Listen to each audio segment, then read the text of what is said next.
Right, you're already live. Go ahead. And I'm not going live. I am, in Vegas. And luckily I've got this virtual background because I'm actually in the bathroom with the hotel. So Love it. technology is awesome, isn't it? I'm here learning all about mortgages. So I'll be Okay, okay. ready to go. Okay. Awesome, awesome. Well, thank you, ladies, for joining the experts, the May edition.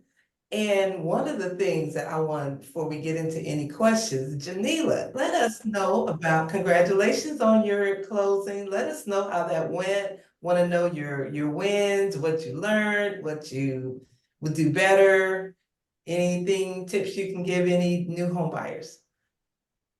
Perfect, perfect. So, yes, thank you very much. It was a wonderful experience.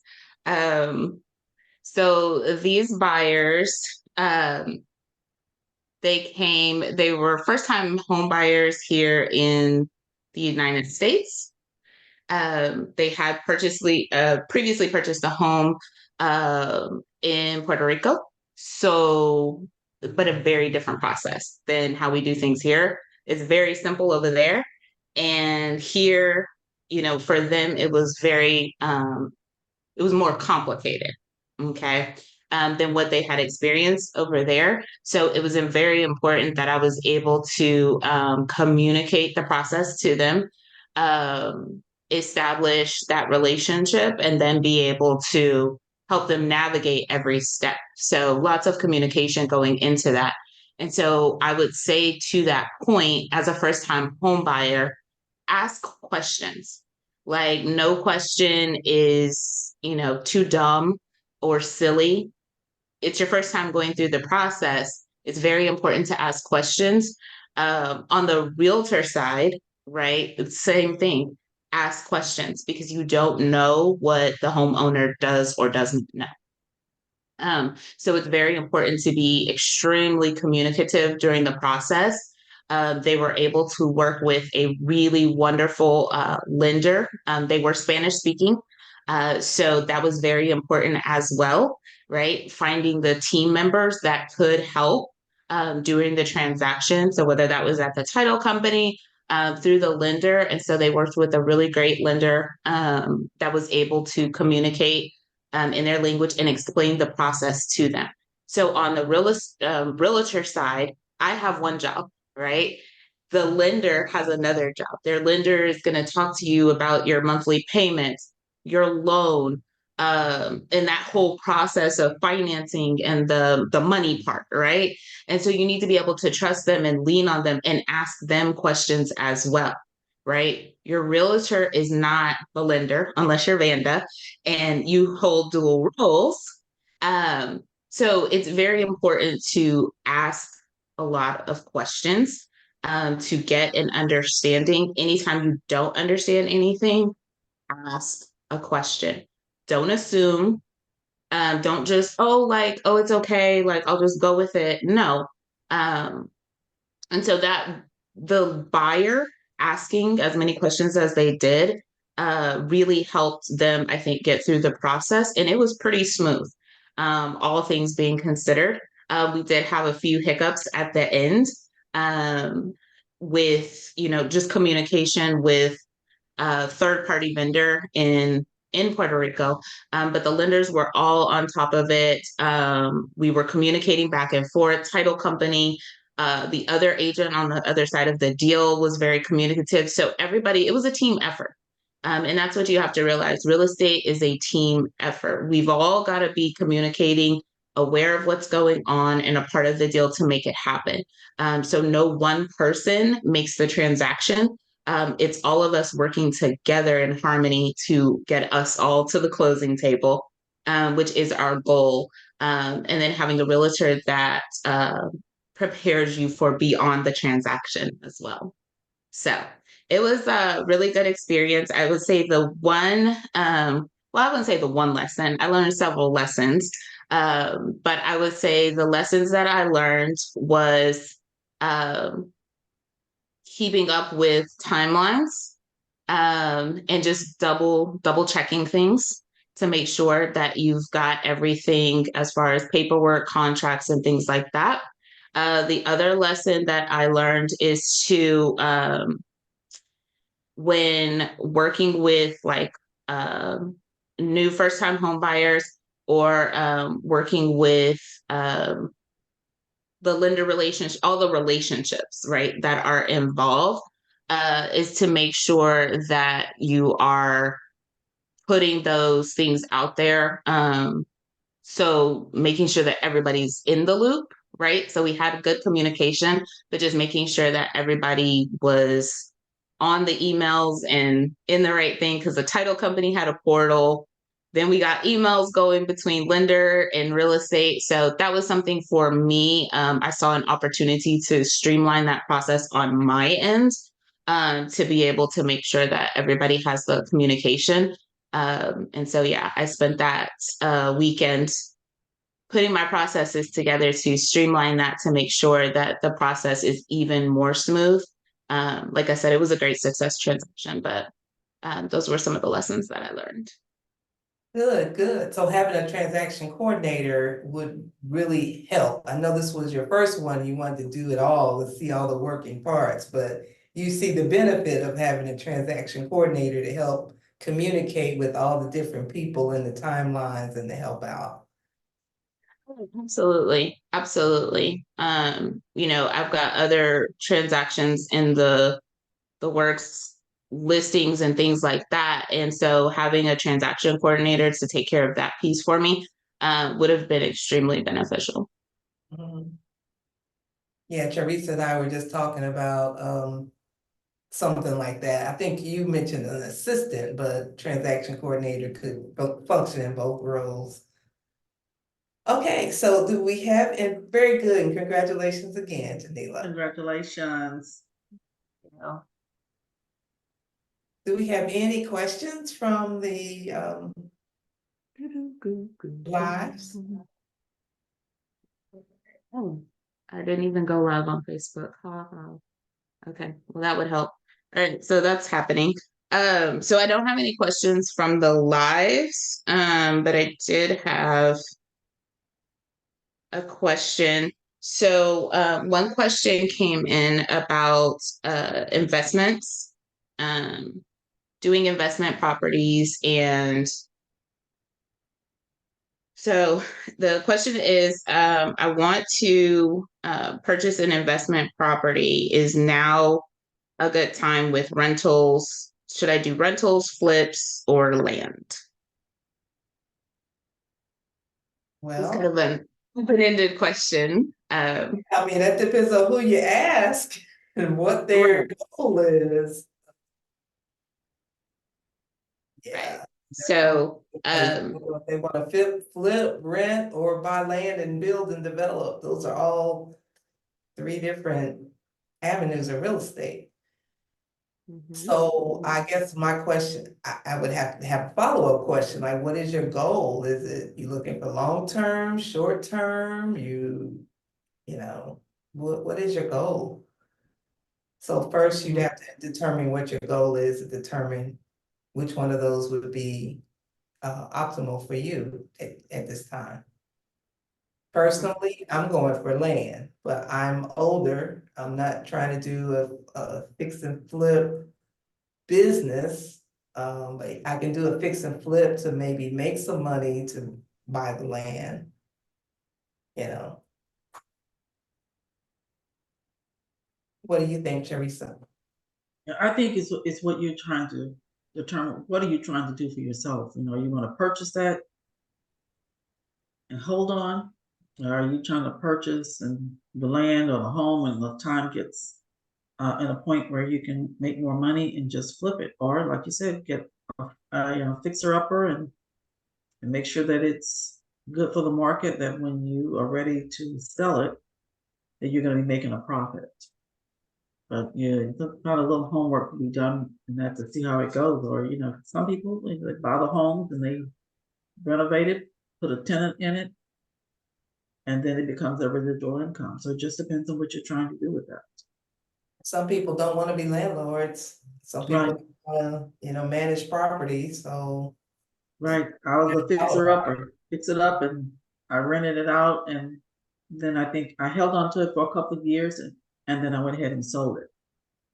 That's what I do it. So, it's a lot goes into it. It just depends on what you're trying to do, where you purchase it, and sometimes you don't realize, the investors, you have to hold on to it a little bit just for it to be able to resell. Because sometimes people don't realize you just can't fix that thing up and then turn around and resell it, because you have to hold on to it for so many, so many months or days before you can actually sell it. And sometimes, they're unaware of it. And the expenses that go into trying to renovate it and hold on to it, I think it just requires a little homework on people's part. And sometimes you don't know what questions to ask. So basically what you're saying is start with the end in mind. And so whatever your goal is, long term, short term, start with the end in mind. Whatever you're trying to accomplish, and then work backwards to see what avenue is going to get you to the end result that you're looking for.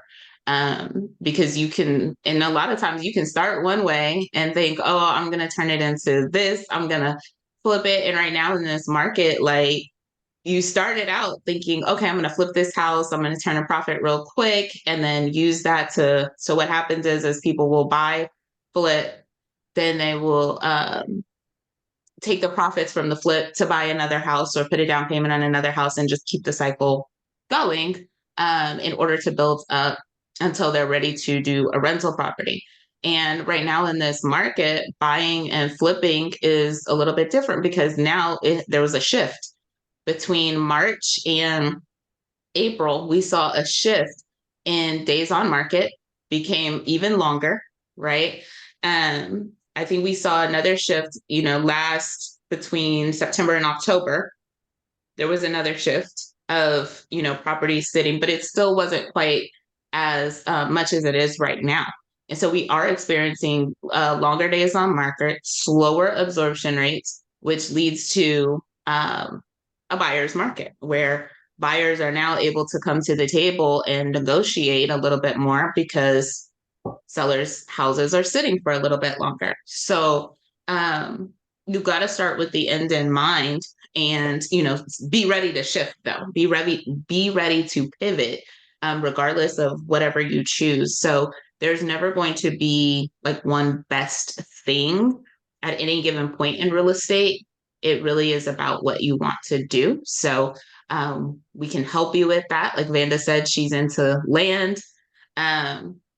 Charissa works a lot with buyers, buying land, investment properties, and things like that. She's done flips, so she can help as well. I myself have flipped homes, so flipping is more in my wheelhouse. I haven't gotten into the land yet, or buy and hold. But so each of us has a different dynamic to investing that we have experienced personally, where we can assist you in navigating what is really going to be best for you.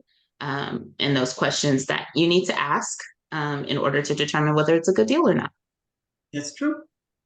Yeah, one of the things with rehabbing is the cost of the supplies and everything has gone up dramatically. So people that thought they were going to be making 50,000 on this flip, now only making 20,000 on the flip, and it's taking a lot longer to sell it. So if something doesn't sell, it's eating into those profits, especially if you have a hard money loan. That's why it's recommended you account for holding costs for at least 6 months. It really needs to be 12 months of holding costs. Not that you anticipate holding the property that long, but the reality is with permitting, several different factors can delay your ideal timeline that you have set.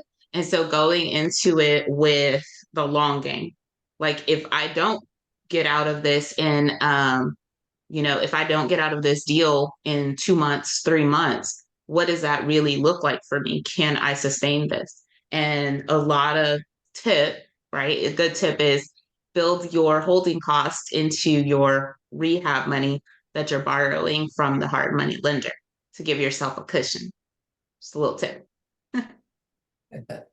Good tip. Yeah, because it's definitely, like it says, has turned into a buyer's market. And even though there's not a lot of inventory, the interest rates has slowed that business down considerably as to how much you're going to pay, the cost, and, trying to decide, do I continue to rent or do I, purchase a home, because the monthly payment is going to be a little higher. But I guess overall, the long part is that, it's your own place. You get a chance to hold on to it, do what you want within reason to your home, and not so much the interest rate, will not impact it if, you have a fixed rate on your home. But you're right, there are holding on, their own homes are sitting a little bit on the market, and everyone would love to have a new home, but the real thing is fitting in that affordability for you, for the buyer. And now, the thing on the market these days, I guess with NAR and everything, it's just having the buyers represent and that agreement, that's a little different, because a lot of times people do not want to sign that paperwork. Whereas when we're listing a home, the paperwork is understood that it has to be signed.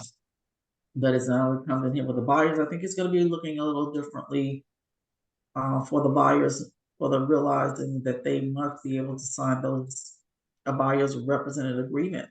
Because what they fail to realize, without that document signed, we actually represent the seller. And we're limited to what information we can share. So it's not a bad thing. Supposed to open the door if we don't have that agreement. We really should not be trespassing if we don't have that agreement signed. Right, but we do it because, we're, and the other thing is now there's no guarantee, for payment all the time. Whereas that's a different type of conversation that we have. Whereas with listing agents, we already know we're getting paid, it's coming from the seller. But as Janila said, it's a teamwork, because if the buyer can't buy your home, then you're not selling. Mm-hmm. You're right. You have to think of it from that, perspective.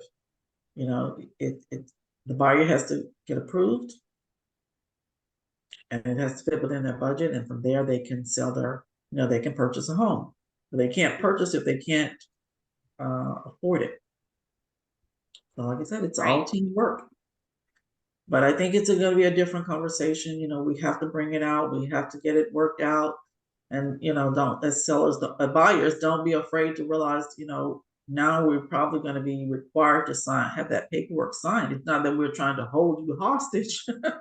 It's just that we want to protect we want to protect ourselves. We want to protect the sellers, just to realize that as agents, we always represent the sellers. So we want to be able to represent you. We can share all information that we know and have, whereas we will be very limited without that.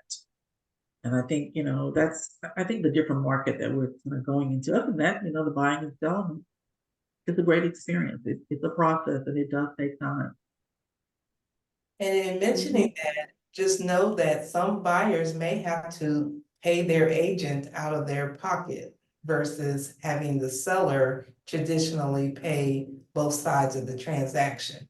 Because of that NAR settlement now, there are some sellers who say they aren't going to pay the buyer's agent, or they're going to pay them very little.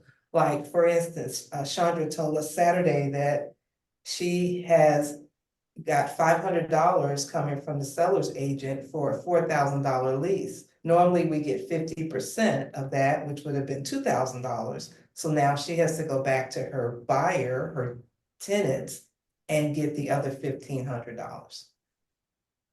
Yeah, and that can be, like I said, causing the buyer not to want to purchase when they realize it's already tight to have money for the down payment, some money for the closing.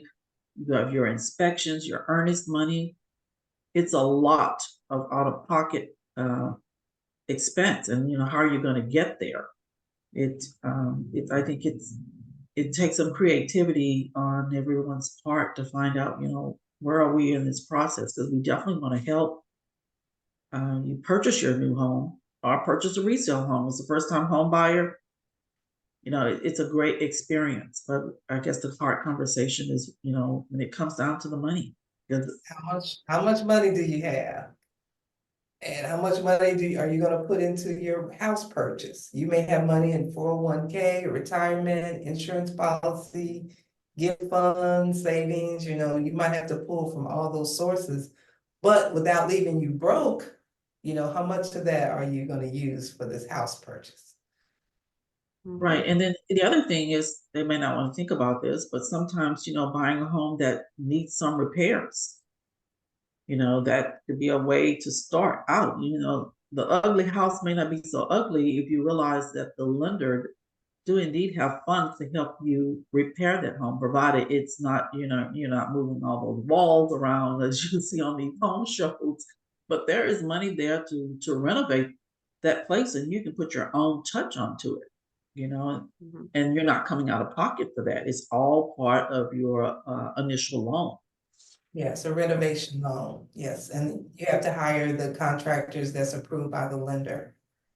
So you can't get your cousin Ray to do the roof, you gotta get, a bonded person. And that's a good thing to know, because this way they're thinking, well, they do good work, but are they doing quality work? And knowing that they have to have the expert to do that is helpful. That gives them peace of mind, to be honest, to know that they're definitely getting quality thing. It's going to be checked and inspected. So but it's still a process. But sometimes that's a good way of getting the person in to a home that does need some repairs to it. And if cousin Ray is a reputable contractor, they can apply to be one of those people on the list. So it's not like they're gonna exclude them out, but they just wanna make sure they meet a certain standard. And not only that, but they're protecting the buyer as well, because you will, here you have a loan and you don't want to get in there and realize you can't turn the stove on. Or the doors won't close and they claim that they were doing all this. So that's why they are protecting, the asset on both parts. So it's definitely a way where you can purchase it. You may even be renting a home and ask the landlord, or you want to sell this, and that place needs some repairs. That's a great way to even have a conversation with that, and then get on board with a realtor, so to help you for your part and see what we can do with that. There are ways to be able to purchase those homes. Yeah, whatever scenario you have, just bring it to your realtor and we work it out. We are problem solvers. We can help you tell us what it is, and if we don't know right away, we might have to sleep on it. We might have to consult with other people who are experts in that area, something we haven't done. Because I've never done a short sale before, but somebody else in our group has. So we have an expert that does short sales. So we can consult with them and find out, how that works. Right. And I'll say hello to all those that are watching me live. You all have any questions about, buying or selling? We just want to, make sure that your questions get answered, or maybe, those people there that are looking to purchase a home, or they have, who knows, in places of things that you've inherited, or, people are running into problems, ask us. That's what we're here for. You ask your friends, and everything. We appreciate that. I got a furry friend being unhappy with somebody at the door. So they put her outside. Sorry about that. No problem. Put your questions in the chat, guys. Put your questions in the chat. But yeah, I think right now our competition for the resale homes is going to be new construction. New construction is offering agent bonuses. New construction is also offering lower interest rate a lot of the time. And so when you have the resale of your home, being able to have that flexibility built in. So with like one of my listings right now, that's what we're doing, is offering concessions to the buyer to help get their interest rate down. We're faced with new construction where you can walk in and sometimes you can get a lower rate. I just did an open house with a builder on Saturday. They're offering 4.99% for 5 years, right? So if you are trying to sell your home in the community next door, and your home was built in I think the community is 2016, 2015, right? And you're half a mile away from a new construction property that's offering that low interest rate, an agent bonus, some in the mind of the buyer, right? That's difficult to beat. And so being able to have that conversation with your realtor and say, hey, like, what do we need to do in order to be competitive to this point, right? Because different areas have different situations going on, right? If you are further out in a more developing community or developing area, where the nearest grocery store is maybe 2 to 5 miles away, right? Which here we're used to a grocery store being around the corner, the closer into the city that you get. Just different situations mean different things for the ability to sell your home or to be able to purchase a home. And so as realtors, we take all of that into consideration to be able to help you navigate that. Because there's so many ways to buy and sell a home. And so just thinking about those terms, I think that, what do you guys think about new construction and how it is affecting the market? Do you see a lot of people going towards new construction right now? Absolutely. Yeah, I do. because they're offering quite a few incentives. Like I said, either they're taking the cost off the home, or they're closing costs, or buying down the interest rate. So they have a lot to offer at this point, trying to get those new homes sold. The only people that don't see going toward new construction is somebody that wants maybe a bigger yard. Because new construction, they're tighter together, closer together. So they don't have such a big yard, and maybe the bedrooms aren't as big as, the ones they remember where you can put, 2 beds in one room. The rooms are smaller because you're getting a smaller footprint because it's more affordable. So, but newer is always better in my opinion. We Yeah, should I like think new. about anything breaking down for the first couple of years, under warranty. But even when you purchase new, eventually something's gonna break, something's gonna wear out. So nothing lasts forever. Yeah, all part of being Not at homeowner. all. But the good thing is that you have a warranty, and even with, even if you're buying resale, you can get a warranty on the home. So like the home that I just closed on was a resale home, but it was remodeled. And even with a remodel, guys, when it's fix and flip and it's been remodeled, just keep in mind that even on a remodel, they can't do everything, right? Unless they've taken it down to the studs and made it like new construction, which technically, let's say this, a resale home can become new construction, but you have to take it down to the foundation. That's the actual rule for defining what new construction is. So if you take a 1929 home, take it down to the foundation and build that structure back up, then you can say it was built in 2024. Okay. But other than that, it's just a renovated home. And so renovators, flippers, things of the like, they can't tackle every single thing. That's not reasonably going to be in the budget unless they bought the house for like $1. In most cases, right? And that's not the reality of real estate today. So just keep in mind that, those warranties are there to protect you, give you a little bit of longevity. And even on a new construction home, make sure that you get an inspection. Not the builder's inspectors inspecting the home, but you purchase and pay for someone to come out and represent you and inspect the home on your behalf. I don't care the quality of the builder, how long they've been around. It's still humans working on the house, right? We're all fallible. And so it's just important to make sure that you get that inspection so that you know what is going on. Please, please, please, if you have any questions, for those of you that are watching, please don't hesitate to put those in the chat. We would love to answer them. We've got 28 more minutes left. Right now, we're talking about new construction and how it might be the best way for you to buy at this time if you're looking to become a homeowner. So yeah, we'll keep that going. Go ahead, Vanda.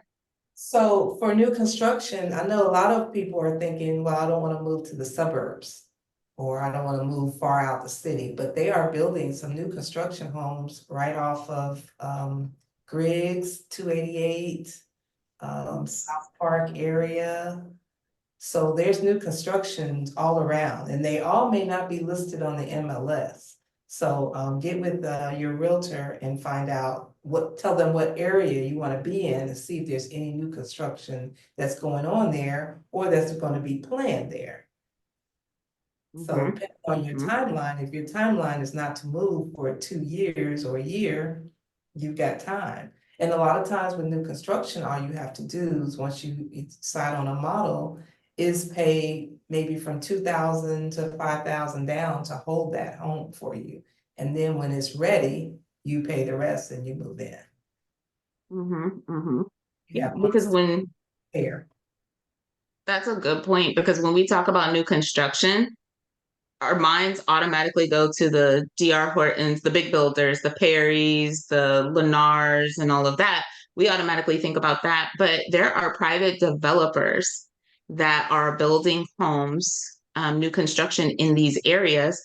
And while they may not be those big builders, right, that are highly advertised, you're going to see billboards for Costa TV and, all these things.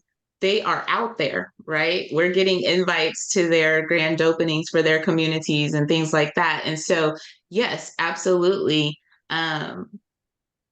You may want to inquire about those in different areas. Don't just think that new construction is in the suburbs. That's a very good point, Vanda, because a lot of developers are coming to the table building great quality homes, with smart homes, tech homes. I have seen some amazing ones. So yeah, just come to the table with that. If that's something, if it's in an area that you think, oh, it's not building new construction, like East Downtown, South Park, in those areas, you might change your mind. And we know builders, so if you find a lot that you're like, oh, this will be perfect, no HOA, it'll be big enough, I want to build a house there, but don't know where to start. Start with your realtor. They know builders who may come in and partner with you. You buy the land and you build it with them, and you got a unique one of a kind home. Right, because it's the lender at the end of the day that has the incentive for your home. It's not the actual builder. Especially when you, like you said, when you go to one of the known builders, you need the sales agent, they're talking about all the incentives, but it's the lender who has those incentives. And that's why, like you said, you go out to the there in South Park, or you are there in the, in the area there that's off of 45 there, kind of northwest in the third ward, in those wards. They're a different type of builder, but the incentives are coming from the lender, and you can still, like I said, get quality homes.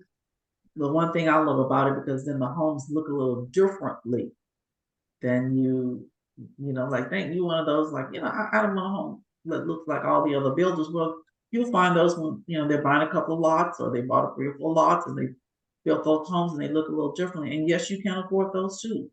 Just talk with a lender. That would be a great place to, to kind of start, because sometimes they say, oh, we don't have a lender on board. Then that's great. And you can, still negotiate with a realtor about getting the cost of the home down, your lender about trying to, have closing costs, or it's all negotiable. All the things that, you need. Like you said, it's a tilling, building business, so that we like, most people don't think that they, you're not, then you are getting quality homes out there. Mhm. Yeah. And I mean, to get a new construction, and then a lot of times they're building duplexes, fourplexes. Um, so, going back to even investing, right? You have the opportunity to purchase the whole fourplex or duplex, house hack. You live in one side, rent out the other side, and pay. And a lot of the builders in these communities are seeking to build affordable housing. Okay. In the Houston market, affordable housing now is termed as any price point below 400,000, which seems like, oh my gosh, are you crazy? Like 400,000. But yes, affordable housing is now considered any price point below 400,000. And so there are duplexes available in these areas closer to downtown that are available for under 400,000. Um, and that's just the way the market is, right? The numbers don't lie. You may be sitting at home going, I cannot afford a $400,000 home. I can afford a $350,000 home. That's okay. The important thing is that you buy what you can actually afford. Setting a budget is so important. Just because it's available, we're talking about house hacking and things like that. You see all this stuff on Instagram, on the television, social media, TikTok, and all of this telling you, you can do it like this, and you can do it like this, and you can do it like this, and you only need this. While that may be true, right? While somebody may have done it that way, it doesn't necessarily mean it's going to fit your scenario. You have to budget for what you can afford and then work from there. That's extremely important. I have okay, we've got a question. So remind me, I'm going to finish this thought and then we've got a question. Um, I have a client that had purchased a home previously. She saw somebody on TikTok that got a home for $1,000 down. That's all they had to bring to closing. And so she was like, oh, we could do that. Right. She gets in the deal. They tell her it's going to be a $20,000 grant, blah, blah, blah, blah. We're going to do this for you. All of these things. Right. Well, we get to not me. This was before a previous deal. They get to the closing table. And what happens is she's having to come out of pocket more than $1,000. Right. Again, based on something she saw on social media. And now she's made the decision to purchase, but that's not her reality, right? Because your down payment, what you're bringing to the table is based on you, your finances, your credit, your income, and all of those things. So just keep that in mind as you're looking at affordability. So our question is pros and cons about HOAs.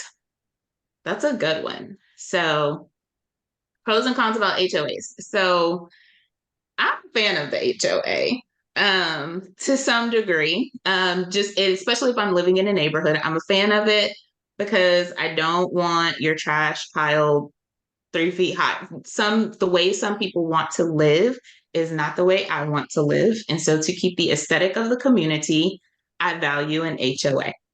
I don't mind paying. Also, especially in our suburbs, we get more amenities with our HOA. So that includes lagoons and splash pads and lakes that have to be maintained. So I like having those trails to walk, the lake, different amenities. You've got communities coming in with restaurants in them, stores in them, walking trails, lakes, lagoons, even dog parks, pickleball courts, tennis courts, basketball courts. So to have all of those amenities and features in the neighborhood, I like having that, and to have it be maintained. And there be a standard of lawn care throughout the community, house aesthetic. You can't paint your house purple. That becomes a benefit of an HOA. That's why I like them. However, you can have a non-HOA community that is an unofficial HOA where there are covenants where you can't do certain things, more deed restrictions. So that is a possibility that kind of maintains some of the neighborhoods. But what do you guys think? Pros and cons of HOAs? I like the fact that I wouldn't have to have an HOA because I feel like it's just more of an expense if I'm already on a tight budget. And I have grown up in a place where there's no HOA, but that doesn't mean that, people are just doing however they feel with it. Because I would think that as the owner of your home, you take pride not only in your home, but also your neighborhood or the street that you live on. And it's a place where you can kind of get to know the neighbors a little bit more and realize it's like working together but separately, just kind of watching and making sure. Whereas the HOA, well, the HOA is always watching, which they are, and the neighbors are watching, but this way, you kind of get a little bit to know your neighbors. It makes it just a little bit more like, well, I don't have to tell on someone because you already kind of know what that looks like. And then, you find people, like you said, doing other things. There's a great chance sometimes to have a conversation to see what is going on. Something has happened, and you get a chance to work together. You can be a neighbor without being a nosy neighbor. Let's put it like that. So I kind of like the HOA without having an HOA in there because to me it's just not as restrictive about the things that I feel like I can do because it's my home. I mean, I don't have to, get it out of control, but I just kind of don't like the restrictions there as much. Gotcha. So you're more in favor of a self-monitored situation and you're trusting your neighbors to Yes. monitor. So Right. what about they rent their home out and the tenants of the home don't have that same pride in the home? Well, like I said, it's sometimes it's just asking whether or not you can help them with something because sometimes people don't realize, it's important, to keep that yard cut. And then sometimes they don't have time, and it's like to me, like I said, just kind of getting to know the neighbor because you never know. Sometimes it may be just a single mom who's busy, not even realizing, they just need a helping hand with trying to get that yard, cut. And like I said, it's a way of trying to get more family involved with it to make them feel like, they're important there, even though they're a renter. Yeah. I think that yard maintenance is one thing. I think I love the street I live on. I love my community because we are those neighbors. Like everybody really helps one another out. Like, hey, you have a good street. Are you like we notice when people are not coming home and things like that, and we are in an HOA. So I think that, that is the yard maintenance is one thing, but what about junk piled in front of the house or 8 cars all on bricks in front of the house, like those types of things. Do you think that matters? It does sometimes, it really does. But like I said, they're renting, and usually there is something. Sometimes you just really cannot have all that stuff piled up in spite of what you people think. In there are still some sort of restrictions that people are putting cars up there and they are not working. We lived up there, and I know my dad used to work on cars, and he thought it was his space. So, they're not on the street; they're on his private property. But he got the cars, because he's working on this, that, and the other. Next thing you know, he gets a notice from the city. Just like I said, those cars have to be running. You can't let them in the driveway and the grass is all parked up because the neighbors aren't concerned, even if they've had a chat with you and you're still not listening, the next thing you know, the city will show up. So there is still some guidance. You're just not putting down anything. It's different if you're out there on an acreage, then, that's a whole different situation. But, just getting it all piled up, and they're going to be reaching out to somebody. The city does have some guidelines, probably not as strict, but still, you just can't live any kind of way. You've got the grass overrun, the critters are running everywhere, and the neighbors will reach out to the city, and someone will come. So the city is kind of the HOA for the neighborhoods that don't have a formalized HOA. You just reach out. They do have some guidelines. You're not just, can you paint your house any color? Sure. But I would say just putting a bunch of anything and everything out there, no, not all the time. I've never had an HOA until I came to Texas. So, and growing up in Ohio and Chicago, and I always lived in the city, we never had an HOA. And the only thing that they told me so far was, I think we had the garbage cans out past 6 o'clock or something one day and got a letter about that. But my other girlfriend, she got a notice that she had fake flowers in the yard and they made her take them down.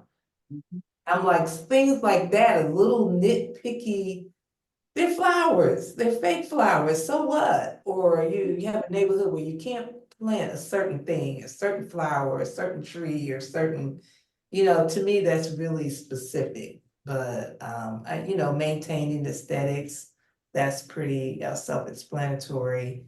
Maybe using certain colors of paint on the garage, but the plants and what if you can put a shed in the backyard and things like that, I think they kind of overstep their bounds, using drones to fly over people's houses to see what they got in their backyard.